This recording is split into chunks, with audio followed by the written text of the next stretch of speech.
எல்லாருக்கும் வணக்கங்க. இன்று அக்டோபர் 2 நம்ம அனைவரும் மதிப்பிற்கும் மரியாதைக்குரிய பெருந்தலைவர் காமராஜர் நினைவு தினம். அதாவது அவர் இந்த மண்ணுலகை விட்டு விண்ணுலகை நோக்கி சென்ற நாள். இந்த தினத்தில் அவர் பிறந்த ஊரான விருதுநகரிலிருந்து இந்த காணொலியை உங்களுடன் பகிர்ந்து கொள்வதில் மிகவும் மகிழ்ச்சி அடைகிறேன். ஆக்சுவலாக காமராஜர் அடைந்த உயரம் மிகப்பெரியதுங்க. நாட்டின் தென்கோடியாக இருக்கிற ஒரு சிறு விருதுப்பட்டி கிராமம் என்று அந்த காலத்தில் அறியப்பட்டு இப்படி விருதுநகர் என்ற ஊரில் இருந்து அவர் நியூ டெல்லி வரை சென்று 2 தடவை பிரதம மந்திரியை தீர்மானிக்கும் பொறுப்புமிக்க காங்கிரஸ் தலைவராக பதவி வகித்தார்.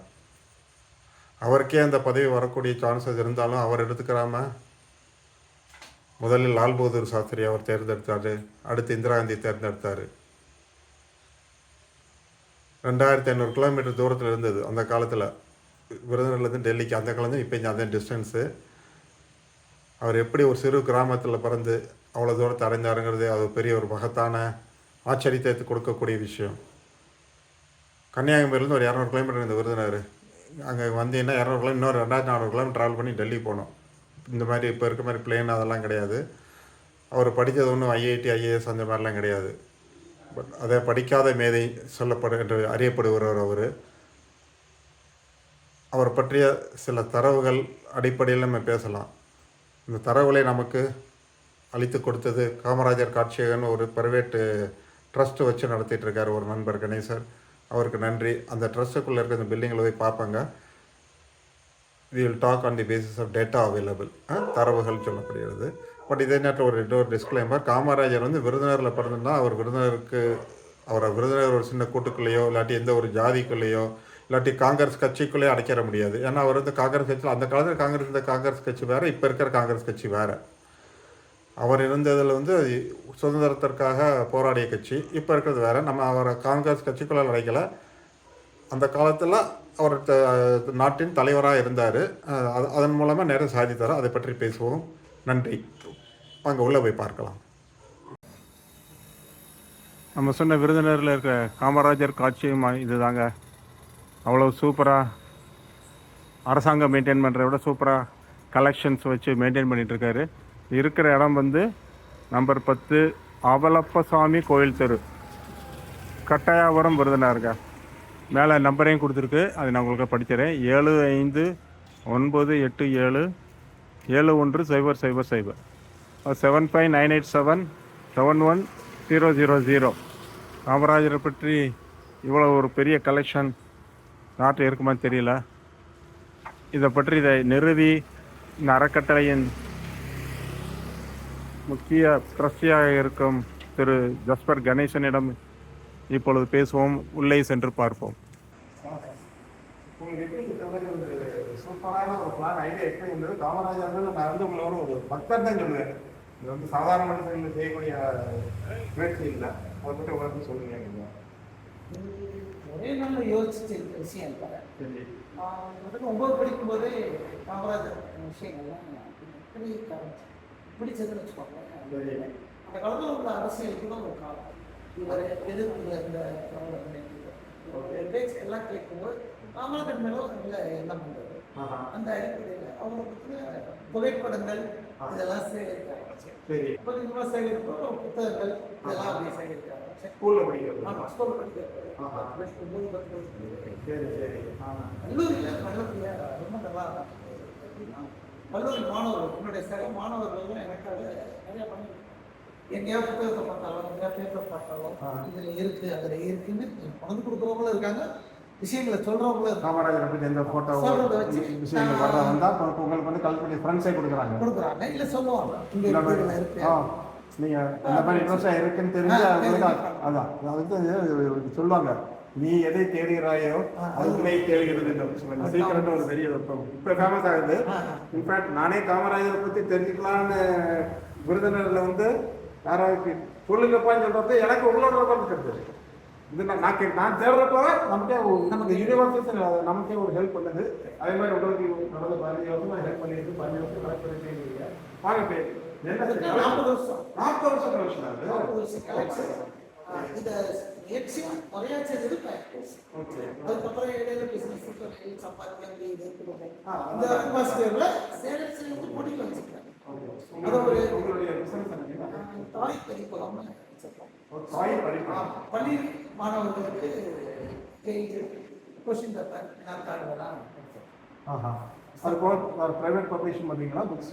ப்ரைவேட் புக் பண்ணோம். அதுக்கப்புறம் வந்து ஜென்ரல் புக்கும் பண்ண ஆரம்பிச்சோம். சரி சரி. காமராஜர் பத்திர புக்குகளும் நிறைய காமராஜர் வந்து புக்கு நிறைய இருக்குங்க. புத்தகங்கள் நிறைய பண்ணியிருக்கோம். அங்கே பார்க்கலாமே வாங்கல. நிறைய புக்ஸ் இருக்குது. இதில் உங்களோட கலெக்ஷன்லேருந்து நீங்கள் எவ்வளோ புக்ஸ் எடுத்து? இதெல்லாம் கலெக்ஷன், எங்களோட கலெக்ஷன் ஒரு 350 புத்தகங்கள் இருக்கும். 350 புத்தகங்கள் காமராஜர் 50 பேர் காமராஜரை பற்றி. இது எங்க பதிப்பகத்தால் எழுதப்பட்ட புத்தகங்கள். காமராஜர் எங்க பதிப்பகத்தால் ரிலீஸ் பண்ணது. ரிலீஸ் பண்ணது. இதுல ஆங்கில புத்தகம், ஹிந்தி மொழி புத்தகங்களும் அடங்கும். இந்திய ஆங்கிலமும் இருக்குது. தமிழ் புத்தகம் நான் எழுதுனது.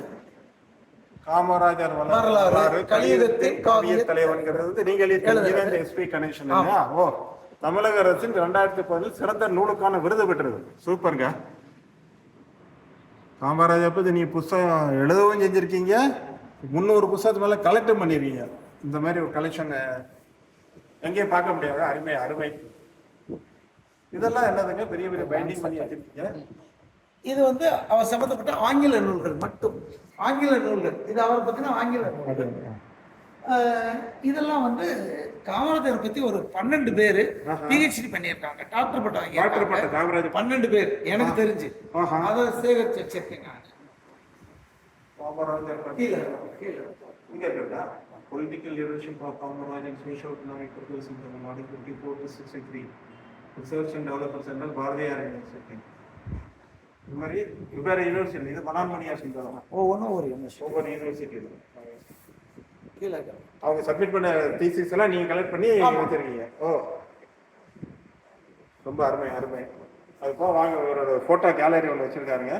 அதுக்குள்ள உள்ள போய் பார்க்கலாம். அதை பாருங்க, உள்ளே வெளியே போட்டு அப்படியே கவர் பண்ணுறது.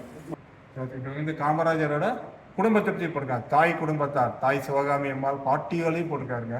பாட்டி பார்வதி அம்மாள், தாய் மாமா. சூப்பர். அவரோட இந்த ஃபேமிலி ட்ரீன்னு சொல்லுவாங்க, அதையும் போட்டிருக்காங்க. சுலோச்சனா நாடார் தாத்தா, அது கீழே தாய் மாமன், தாய் ஐயம்மா. ஐயம்மாங்கிறது அம்மா, அப்பாவோட அம்மா. இந்த ஊர் விருதுநகர் வழக்கம் சொல்லுவாங்க. அவனோட ஃபேமிலி ட்ரீயை போட்டிருக்காருங்க. அப்புறம் அவர் வளர்ந்த இடம், பிறந்த இல்லம் இருக்கிறது பாருங்க. சுலோச்சனா நாடார் தெருங்கிறது அவரது ஒரு சின்ன சந்துங்க. அங்கே பிறந்தவர் தமிழ்நாட்டை ஆண்டு இந்தியாவிலேயே ஒரு டாப் மனுஷனை வந்தது நமக்கு எல்லாரும் தெரியும். அதை பற்றி அந்த படங்கள், அவர் கூட இருந்த படித்த நட்புகள் அவங்களையும் போட்டிருக்காரு. ஒரு ஃபுல் வாழ்க்கை வரலாற அவ்வளவு ஒரு சூப்பராக ஆவணப்படுத்தி இருக்கிறார். ஹிஸ்டாரிக்கலாக ரெக்கார்டு பண்ணி வச்சுருக்காருங்க. சுதந்திர போராட்ட வீரர்கள் தோழர்கள் ஒன்று அவருக்கு ஹெல்ப் பண்ண அவங்க காமராஜருக்கு வளர்த்த நட்பு, அது போக அவரோட தோழர்கள். ஸ்ரீவில்லியர் பொதுக்கூட்டத்திற்கு விளக்கு எடுத்து செல்லும் காமராஜர் சைக்கிளில் எடுத்து செல்வார். கிருஷ்ணசாமி நடப்பார். சைக்கிளில் டபுள்ஸ் வராருங்க அந்த காலத்தில். அந்த காலத்தில் வந்து ஒரு ஜாலியான இது. அப்புறம் சத்தியமூர்த்தி அவரோட குருன்னு சொல்லுவாங்க. அதை பற்றி அந்த ராஜாஜியோட இருக்காரு. ராஜாஜி சொல்லியிருக்காரு 1966 ஜூன் 6 சொல்லியிருக்காரு. அதை டேட்டோட போட்டிருக்காங்க. காமராஜ் விவேகமுள்ள தகுதி வாய்ந்த நாணயமான மனிதர். அப்புறம் ராஜாஜியோட அப்புறம் வஉசியோட இருந்திருக்காருங்க. கீழே உட்காந்துருக்காரு. அந்த ஃபோட்டோ ரொம்ப ஹிஸ்டாரிக்கல் ஃபோட்டோ. வஉசி சென்ட்ரல் இருக்காரு, காமராஜர் கீழே. பின்னாடி இருக்கிற முத்துராமலிங்க தேவர் நினைக்கிறேன். ராஜாஜியோட இது வந்து முத்துராமலிங்க தேவர் பின்னாடி இல்லை, கொஞ்சம் ஃபோட்டோ இல்லை. ஆமாம், அப்படின்னு கன்ஃபார்ம் பண்ணிக்கலாங்க. கீழே ராஜாஜி. அப்புறம் நேருவோட சேர்ந்து ஆல் இந்தியா லெவலில், அகில இந்திய அளவில் அவங்க வல்லபாய் பட்டேலுடன் இருக்கிறார். காந்திஜியோட வேதாரண்யம் உப்பு சத்தியாகிறதுல ஓராண்டு சிறை தண்டனை பெற்றிருக்கிறார்.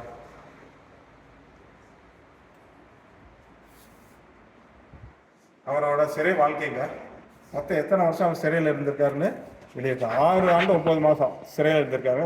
எந்த நாளுக்கு உள்ளே போனார், வெளியே வந்தார், எல்லாத்தையும் ஆவணங்களோட இருக்குங்க. என்னென்ன ரீசனுக்காக. அதுக்கப்புறமா அரசியல் அவர் எப்படி வந்திருக்காரு பாருங்க. 1921 18 வயசுல காங்கிரஸில் உறுப்பினர் ஆறாரு. அப்புறம் சாத்தூர் வாலுகா திருநெல்வேலி மாவட்டத்தின் பிரச்சாரம், 1935 காங்கிரஸின் பொன் விழாவை விருதுநகரில் கொண்டாடி இருக்காரு. அது 1885 காங்கிரஸ் எஸ்டாப்ளிஷ்டு. அன்னி பெசன்ட் சொல்லுவாங்க இல்லையா, அது 50 வருஷத்துக்கு விருதுநகர் கொண்டாடி இருக்காரு. அப்புறம் காங்கிரஸ் கட்சி செயலாளராக 36 தேர்ந்தெடுக்கப்பட்டிருக்கிறார்.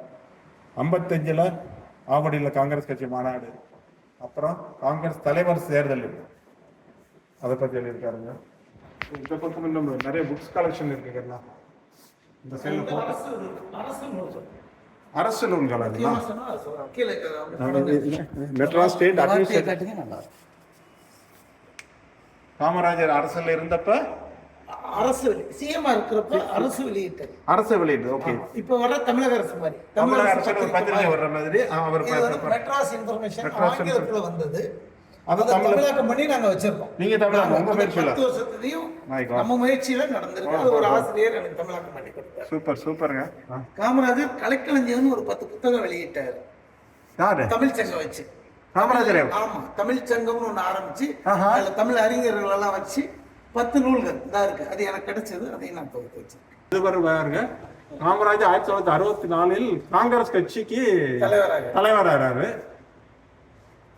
85 இருந்து யாருக்கு காங்கிரஸ் கட்சிக்கு ஜெனரல் செக்ரட்டரி இருந்தாங்க, அவங்க எல்லாரும் போட்டோவை சுத்தி போட்டு நடுவில் நம்ம தலைவர் இருக்காருங்க. இதை வந்து president south Indian national from 1885 to 1964. Super photo பாருங்க. சுதந்திர போட்டத்தை தியாகிகள் அதில் எல்லாத்தையும் வட மாநிலம் தென் மாநிலம் பிரிச்சு போட்டிருக்காரு. அப்புறம் நம்ம தேசிய கொடியோட வரலாறு. இப்போதான் பதவிக்கு வர்றாருங்க பாருங்க. 13/4/1954 சித்திரை 1ஆம் தேதி. இதுவே ஒரு இன்ஃபர்மேஷன். தமிழக சித்திரை 1ஆம் தேதி அவர் பதவி ஏற்றிருக்காருங்க. 1954 57 முதல் அமைச்சரவை அமர்ந்திருப்பவர் ஆளுநர் பிரகாஷ் ராஜ் இல்லைங்க, ஸ்ரீ பிரகாஷா. பாருங்க நம்ம மனசு எப்படி சினிமாவுக்கு அடிமையாக இருக்குதுன்னு. கு காமரா நிற்பவர் பின்னாடி இருக்காரு Bhaktavatsalam, SS Ramasamy Padayachi, Shanmuga Rajeswari Sethupathi, AP Shetty, C Subramaniam, பின்னாளில் மத்திய நிதியமைச்சரானவர் P பரமேஸ்வரன், MA மாணிக்கவேலு நாயக்கர். அதுக்கப்புறம் பதவி ஏற்றுக்கொண்டு கையொப்பம் இடுகிறார். அடுத்து 2வது ஆளு 2.1 காமராஜர். அப்படி இப்படி கோப்புகளை பார்க்கிறது. R வெங்கட்ராமன் இந்தியாவின் நிதியமைச்சராகி ஜனாதிபதி ஆனவர். அடுத்து C சுப்பிரமணியம். இன்ஃபேக்ட் C சுப்பிரமணியத்தோட அவர் கூட சொல்லுவாங்க, காமராஜரை எதிர்த்து அவர் காங்கிரஸ் கட்சியில் போட்டி போட்டார் முதல்வராக வர்றதுக்கு. அவர் தோற்கடிச்சு தான் காமராஜரை சீஃப் மினிஸ்டர் ஆகிறாரு. ஆனாலும் அவரையும் அமைச்சராக சேர்த்துக்கிட்டாரு. அதாவது தனிப்பட்ட விரோதம்லாம் இல்லை அவருக்கு. அவர் 2 பேரும் ரொம்ப ஒரு நல்ல டீமாக அவங்கள வேலை பார்த்து தமிழ்நாட்டோட பொருளாதாரத்தை உயர்த்துறவங்க. வாங்க அப்படி வரலாம். பொது தேர்தலில் 1936 விருதுநகர் நகராட்சிக்கு தேர்ந்தெடுக்கப்பட்டிருக்கிறார். அதுக்கப்புறம் வாங்கிய ஓட்டுகள் எல்லாத்தையும் டீட்டெயிலாக எழுதியிருக்காருங்க. காமராஜ் நாடார், சாத்தூர் சட்டசபை, ஸ்ரீலிபுத்தூர் பாராளுமன்றம், விருதுநகர் நகராட்சி, சாத்தூர் சட்டசபை நகராட்சி சேர்மனாக இருந்திருக்காரு 1941. ஸ்ரீலிபுத்தூர் பாராளுமன்ற தொகுதி குடியாத்தத்தில் இடைத்தேர்தல் என்றிருக்காரு 54. சாத்தூர் சட்டசபை விருதுநகரில் தோல்வி அடைஞ்சாரு. அது ஒரு தனி கதை. 67 அது ஒரு கருப்பு விருதுநகர் மக்களுக்கான கருப்பு மைன்னு சொல்லலாம். கருப்பு தினம். அது பெரிய இன்னொரு செப்பரேட் டாப்பிக்காகவே பேசுகிறாங்க. அதுக்கப்புறம் நாகர்கோவில் பாராளுமன்ற தொகுதியில் இடைத்தேர்தல் 69, 71 நின்றுருக்காரு. அப்புறம் 2 தடவை முதல்வராக இருந்திருக்கு. 3 அமைச்சரவைகள். அதை பற்றிய டீட்டெயில் இருக்குங்க. இது வந்து என்ன சொல்லலாம், ஒரு பொக்கிஷம். இந்த லைப்ரரி மாதிரி வச்சு நடத்திட்டு இருக்குது ஒரு பொக்கிஷம். டீட்டெயிலாக என்ன பார்க்கலாம், இன்னைக்கு சுருக்கம் தான் சொல்லணும். இது காமராஜர் வந்து ஒரு கடல் போன்ற வரலாறு உடையவர். அவர் அடுத்த வரும் நாட்கள் நம்ம டீட்டெயிலாக பார்க்கலாங்க. அவர் செஞ்ச கல்வியில் செஞ்ச புரட்சிகள்லாம் போட்டிருக்காங்க. தமிழ் துறையில் இருந்து தமிழ் ஆட்சி மொழி மசோதா காமராஜர் பற்றி நிறைவேற்றப்பட்டிருக்குங்க 27/1956. பாரதியார் பாட்டல் முழங்கப்பட்டது 29/12/56 நடந்த சட்டமன்ற கூட்டத்தின் இறுதியில் வாலிய செந்தமிழ் வாழ்க நற்றமிழர் வாலிய பாரத மணி திருடாது என்ற பாரதியார் பாடல் முழங்கப்பட்டது. 57-58 வரவு செலவு திட்டத்தை C சுப்பிரமணியம் தமிழில் சமர்ப்பித்தார்.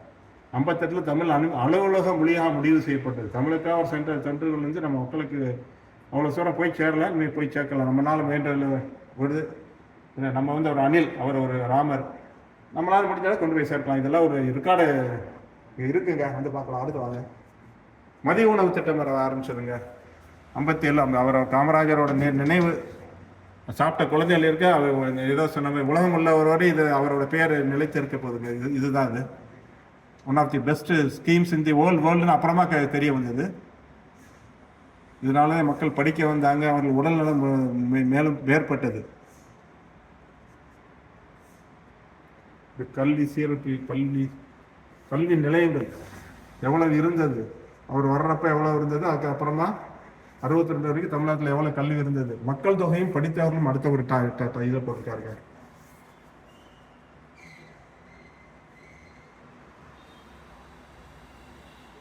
மக்கள் தொகை எவ்வளோ இருக்கு, படித்தவர் ஆண்கள் பெண்கள் 52 56ல் 3,40,00,000 இருந்தது. அதுலேருந்து படித்தவர்கள் 9 லட்சம் தான் இருந்திருக்காங்க. 60 61ல் 6 கோடி ஆனதில் 1 கோடி மக்கள் படித்தவர்கள் ஆகியிருக்காங்க. சதவீதம் போட்டிருக்கோம். சதவீதம் அது இல்லை போட்டிருக்கோமே, கீழே இருக்கு 4% இருந்தது 48% மாறிச்சு. ஓ ஓகே.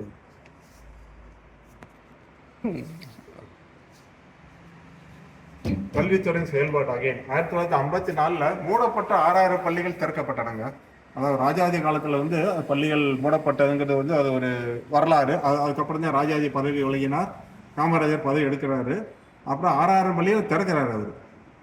கல்வி நிலையங்கள் 17,000 திறக்கப்பட்டு பள்ளிகள் இல்லாத கிராமங்களே இல்லை என்ற சூழ்நிலை உருவாக்கப்பட்டது.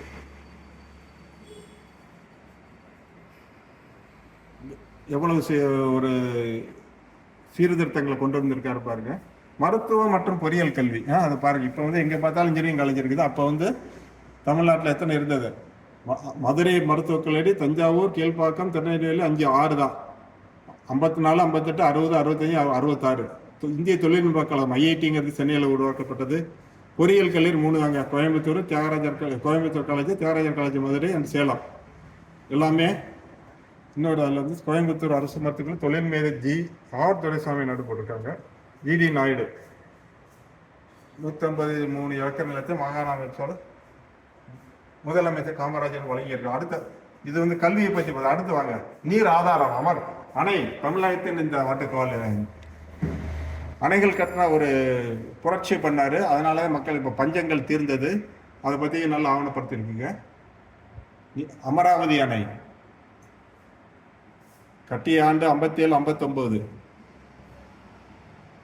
செலவு 3 கோடி தான். இப்போ கொள்ளளவு 4 TMC 47,000 ஏக்கர். அடுத்து பவானி சாகர் அணை. நீளம் அது வந்து ஆக்சுவலாக மண்ணணைங்க. மண்ணணை கல்லணை நீளம் அதோட டீட்டெயிலாக இருக்குது. அப்புறம் சாத்தனூர் அணை அதை பற்றி அணை கட்டிய ஆண்டு 54 57 காமராஜர். எல்லாமே காமராஜர் முதலமைச்சருக்கு. செலவு 2 கால் தாங்க. அப்போ தெளிவாக போட்டிருக்கு. பாசனம் இதில் வந்து 21,284 ஏக்கர்.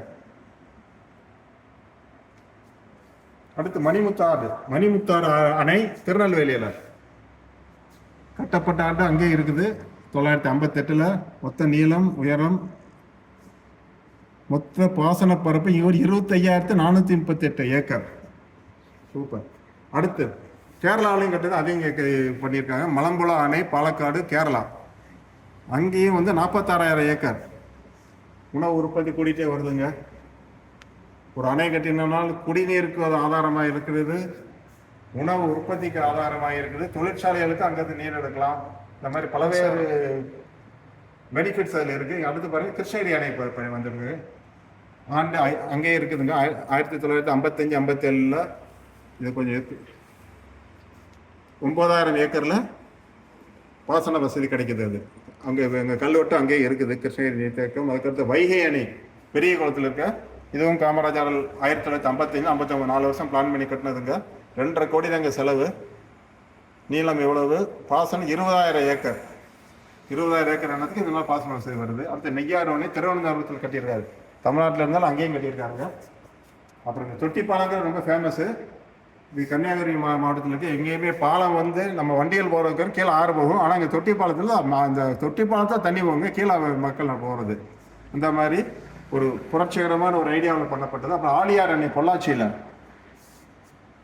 அணையின் நீளம் எவ்வளவு, உயரம் எவ்வளவு. அதுக்கடுத்து திருமூர்த்தி அணை தாலி. இந்த எல்லாத்தையும் ஒரு சின்ன ஒரு டேபிள் கிழமையே போட்டு வச்சுருக்கீங்க. என்ன நம்ம ஒரு தனித்தனியாக போட்டிருக்கு. அது கீழே வைக்கிறது அமராவதி, கீழ்பவானி, சாத்தனூர், மணிமுத்தாறு, மலம்புலா ஒன்று நல்லா ஆவணப்படுத்தியிருக்குங்க. ஒரு பரங்குக்குளம் ஆழியார் திட்டம், இதில் எத்தனை அணைக்கட்டி இருக்குது, மனையில் எவ்வளோ குடைந்தது, ஒன்றரை ஒரு நாள் போதாதுங்க. இன்னும் சுருக்கமாக பார்க்குறோம், இன்னும் ஃபியூச்சரில் இன்னும் அதிகமாக பார்க்கலாம். இப்படியே உள்ள வந்து அடுத்து ஆகும்.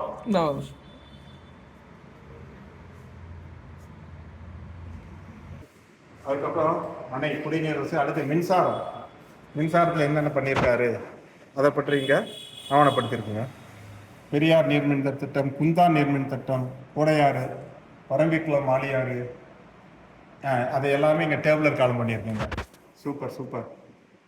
காமராஜ் 9.5 ஆண்டுகளில் 9 மின்மின் உற்பத்தி திட்டம் செயல்படுத்தியுள்ளார். சராசரியாக ஆண்டு ஒன்றுக்கு ஒரு மின்வித்து திட்டம் உற்பத்தி விதிகள் கட்டப்பட்டுள்ளது. கிராம மின் இணைப்பு, மின் இணைப்பற்ற கிராமங்களின் எண்ணிக்கை, பம்பு செட்டிகளின் எண்ணிக்கை, மாநிலம் வாரியாக எவ்வளவு வந்திருக்குது அதுவும் ஆவணப்படுத்தப்பட்டிருக்குது.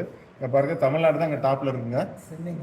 சென்னை மின் இணைப்பட்ட நகரங்கள் 657, கிராமங்கள் 6777, மொத்தம் இருந்த 3300ல் 657. அதாவது நேரம் போட்டு 22% அங்கே தமிழ்நாட்டில் தான் இருந்திருக்கு ஆல் இந்தியா லெவலில்.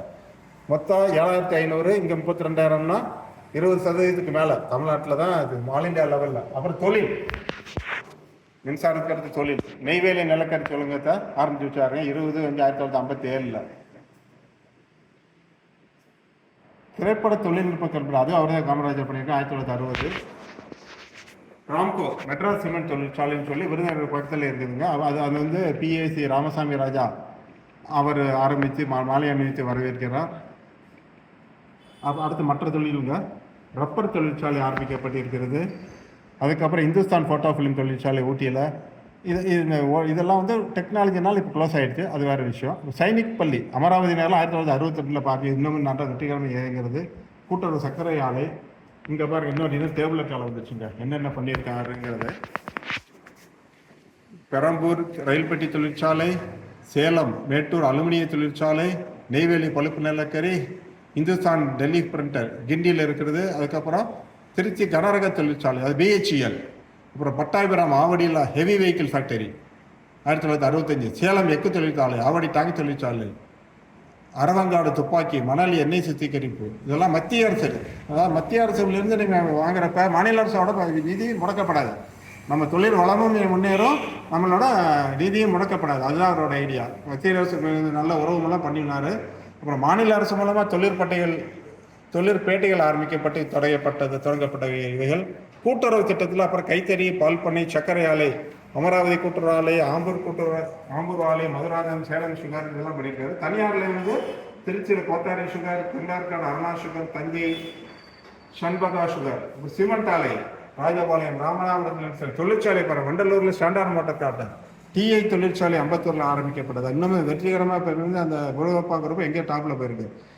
திருவொற்றியூர் ராயல் என்ஃபீல்டு மோட்டார் தொழிற்சாலை, ராயல் என்ஃபீல்டு தெரியும், புல்லட் மோட்டார் சைக்கிள், இப்போ அதுவும் ரொம்ப பெரிய லெவலில் போய். அசோக் லேலன் தொழிற்சாலை, எண்ணூர், டிவிஎஸ் மோட்டார் தொழிற்சாலை, இதெல்லாம் அப்போ ஆரம்பிக்கப்பட்டது. இப்போ தொழிற்பேட்டைகள் எத்தனை அடுத்து எந்தெந்த ஊர்லலாம் தமிழ்நாடு பூராமல் எத்தனை தொழிற்பேட்டை ஆரம்பிச்சிருக்கிறது. அதுக்கப்புறம் பேருந்துகள் ஒப்பீடு, எந்தெந்த மாநிலத்தில் எவ்வளோ பேருந்து இருக்குங்கிறது. மனுநீதி நாள் நடத்தியிருக்காரு. அண்ணாதுரையுடன் அவர் வந்து மாற்றுக் கட்சி தலைவர்லேயும் ரொம்ப மதிச்சவருங்க காமராஜர். அண்ணாதுரை வந்து மாற்றுக் கட்சி தான், ஆனால் அவர் கூட இருந்து அவங்க இருவருக்கும் இருந்த ஒரு உறவு வந்து நல்ல நட்பு. இருவரும் மற்றவரை மரியாதையோட தான் பேசிக்கிடுவாங்க. அவர் 2 பேரும் சாப்பிட்றப்ப எடுக்க போட்டோ.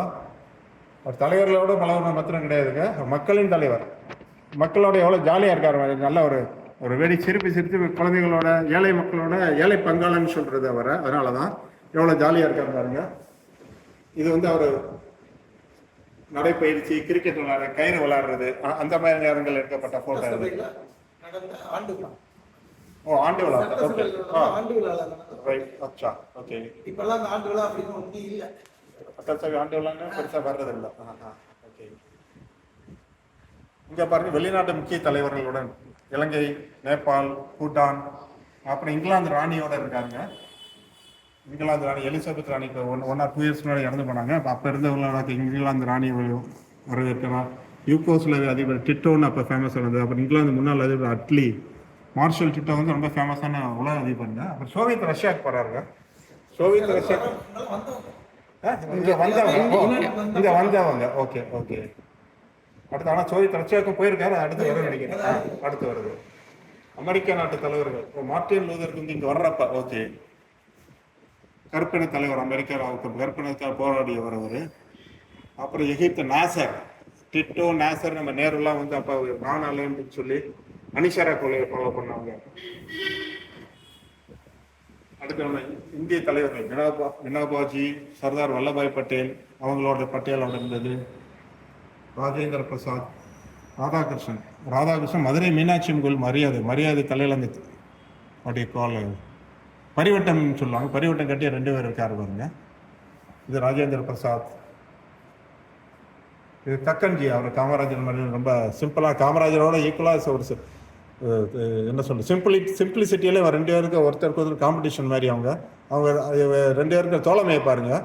அவர் தாழ்த்தப்பட்ட தலைவர் அந்த மாதிரிலாம், அந்த மாதிரி அவருக்கு பேசுனது கிடையாது. 2 பேர் எவ்வளோ தோழமையாக இருக்காருன்னு பாருங்க.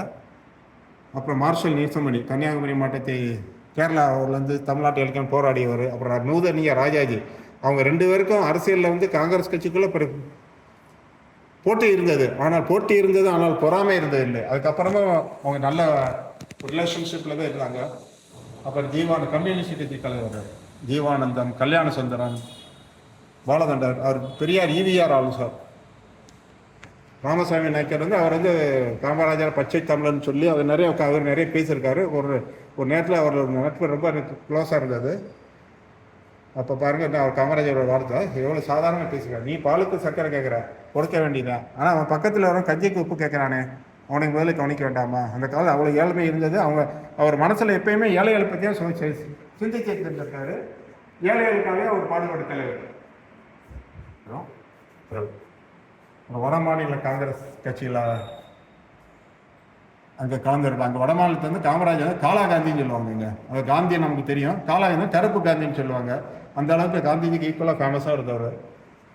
அப்புறம் மற்ற பிரதமராக லால் பகதூர் சாஸ்திரி தேர்ந்தெடுக்கப்பட்டார். இதுதான் அவருடைய காமராஜர் கரியரில் ரொம்ப டாப்புங்க. அதாவது நேரு மறைந்த பிறகு யார் இந்தியாவுக்கு பிரதமராக வருவதுன்னு சொல்லி ஒரு போட்டி பொறாமைகள் காங்கிரஸ் கட்சியில் வர்றப்ப காமராஜர் காங்கிரஸ் தலைவராக இருக்கார்.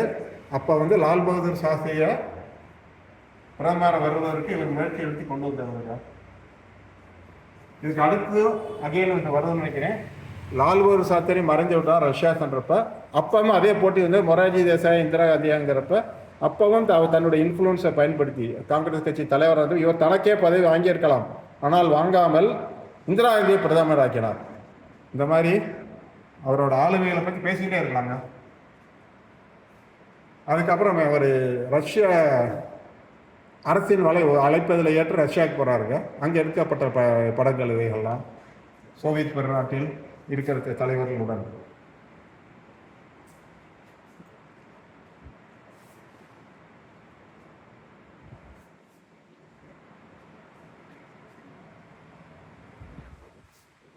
இங்கே இதாக போட்டுக்கலாம் பாருங்க. கிங் மேக்கர் 1966 காங்கிரஸ் கமிட்டி கூட்டத்தில் இந்திரா காந்தி மற்றும் நந்தாவுடன். இங்கே பாருங்க, பிரதமராக தேர்ந்தெடுக்கப்பட்ட இந்திரா காந்தி மற்றும் எதிர்த்து போட்டியிட்ட துணை பிரதமராக தேர்ந்தெடுக்கப்பட்ட மொரார்ஜி தேசாயுடன். காமராஜர் எவ்வளோ ஒரு ராயலாக நடுவில் உட்காந்துருக்காரு பாருங்க. இவங்க 2 பேரும் அவருக்கு வணக்கம் சொல்கிறாங்க. இது சாப்பிட காங்கிரஸ்ன்னு சொல்லி சிவாஜி கணேசன் நடிக்கிறதுல வந்துட்டு நம்ம காமராஜர் சப்போர்ட்டாக இருந்தார். கவிஞர் கண்ணதாசனோட இருந்தார். கண்ணதாசன் வந்து காமராஜரோட பக்தர் மாதிரி இதாக இருந்தார். குமரி ஆனந்தன் இப்போ அவர் காந்தி காமராஜ் ஜெயஜெயகாந்த் தனி கட்சி ஆரம்பிச்சார். அதுக்கப்புறம் அதெல்லாம் பெரிய கதைகள். அப்புறம் ஈவிஆர் ராமசாமி இப்போ பெரியார் பூதவுடலுக்கு அஞ்சலி செலுத்துகிறார் 73. அப்புறம் 73 ராஜாதி பூதவுடல். இது அவரோட தாயாரோட குற்றாலத்தில் எவ்வளோ தாயார் எவ்வளோ சிவாகாமியின் செல்வன்னு சொல்லுவோம்.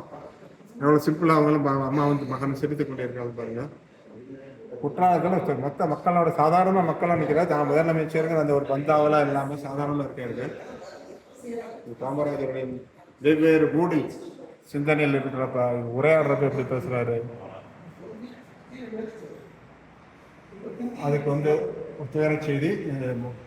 மண்ணுலகில் வந்து அனைவரும் விண்ணுலகு செல்ல வேணுங்கிற மாதிரி 2/75 அவர் மறையிறாரு. அப்போ எடுக்கப்பட்ட படங்கள். ஆனால் காமராஜரோட சரித்திரம் எதோட முடியல, அது இன்னமும் தொடரணும். அவரை மாதிரி என்ன சொல்லலாம், இந்த அளவுக்கு சிம்பிளாக யாரும் இருந்தது கிடையாது.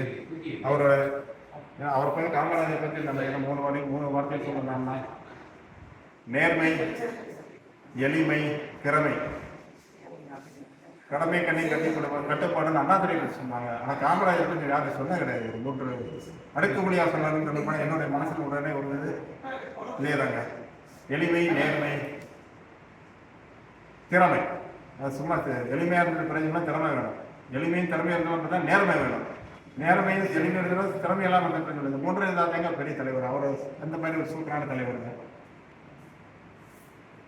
இதுக்கப்புறம் காமராஜருக்காக நினைவகம் கட்டியிருக்காங்க சென்னையில். அவர் பூத உடல் சென்னையில் அடக்கம் செய்யப்பட்டு, அவர் சென்னையில் இருந்த வீடு வந்து திருமலைப்பள்ளி சாயில் டி நகரில் இருக்குது. அது இப்போ வந்து அரசு நினைவோட மாற்றப்பட்டு விட்டது. அவருக்கு உபயோகித்த பொருட்களை அங்கே வச்சுருக்காங்க.